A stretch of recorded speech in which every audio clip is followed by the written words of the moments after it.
Hi, it's your girl LaShonda Smith here. I hope you're having a wonderful day. Today I want to talk to you about dare to have peace.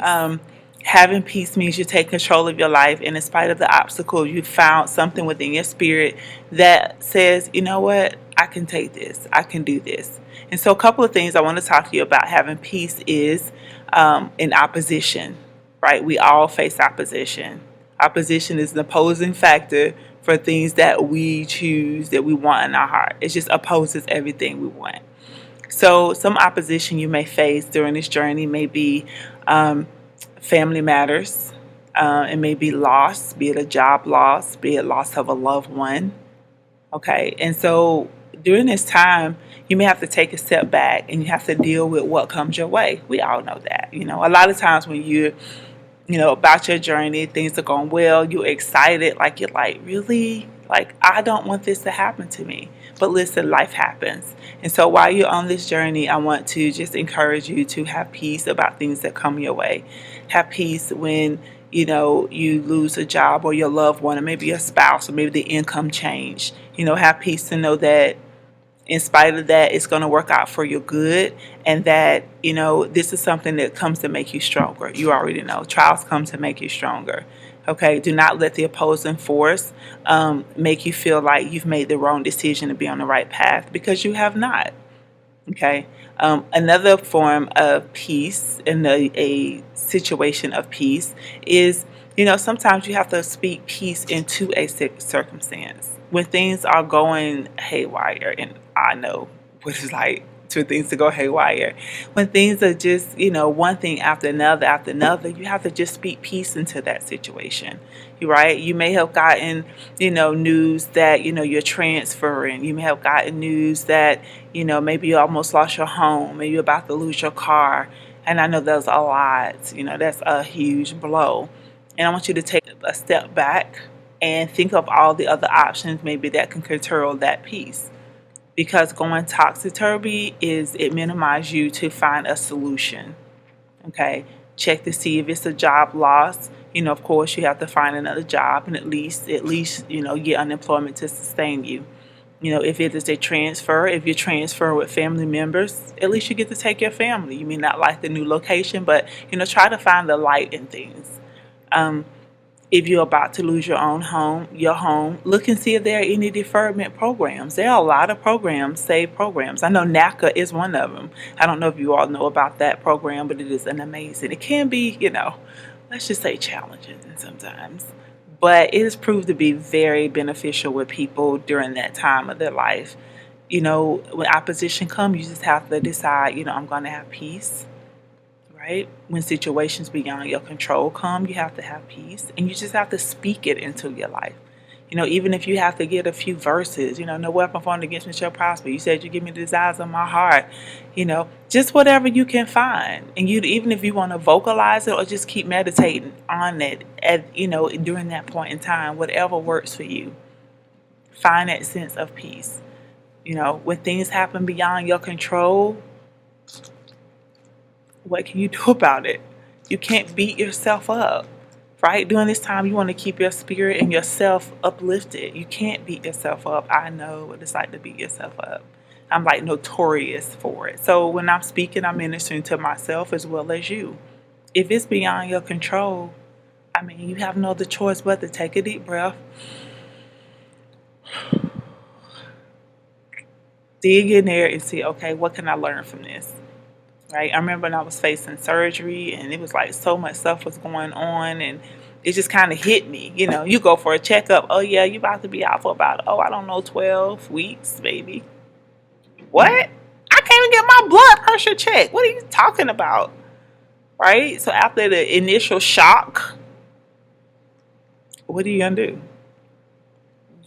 You're going to go to prep. That's what you're going to do. So I remember doing that time. I was like, you know what? This won't come to the doctor. But, you just kind of catch with it too. Right?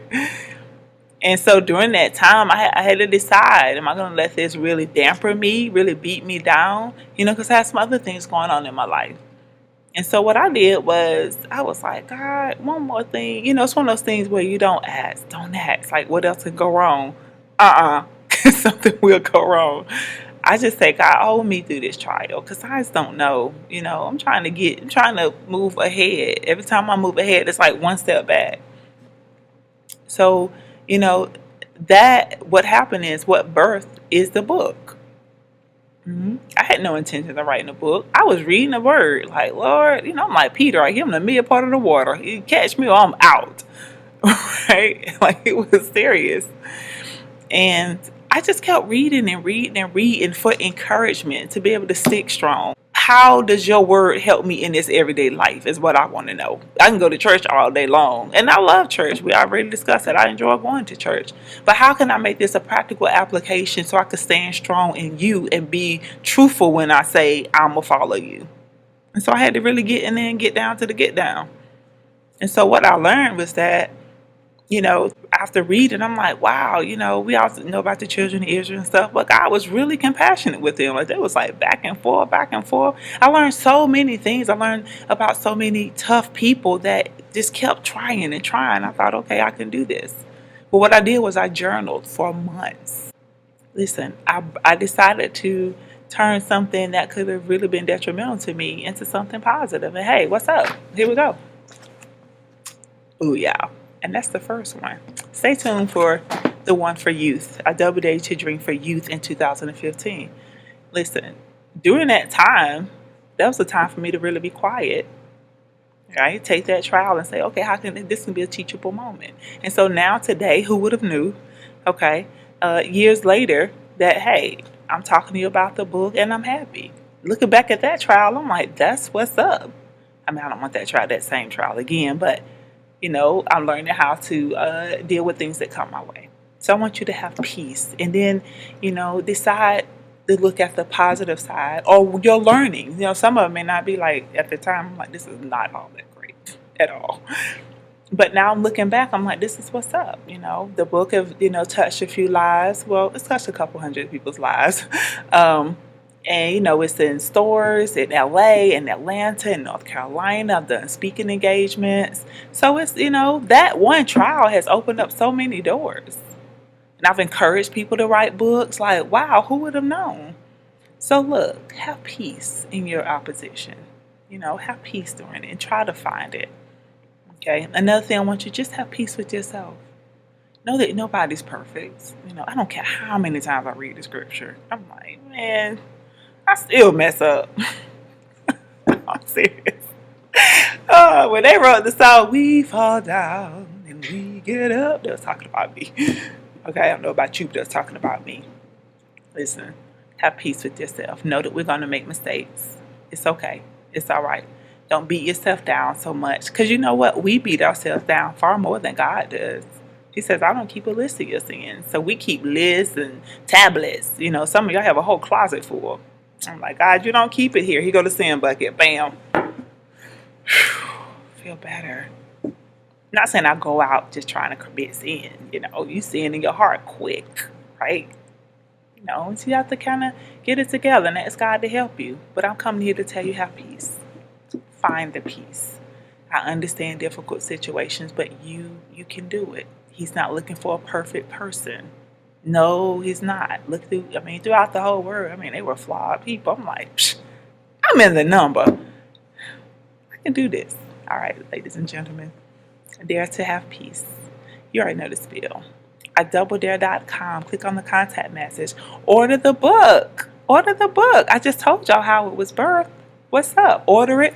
Touch the book. Be like, boom. I could do that. If you're in the hospital right now, I want you to get a piece of paper out and really say, God, what do you want me to say? What's going on? You never know. Have a wonderful evening. Bye.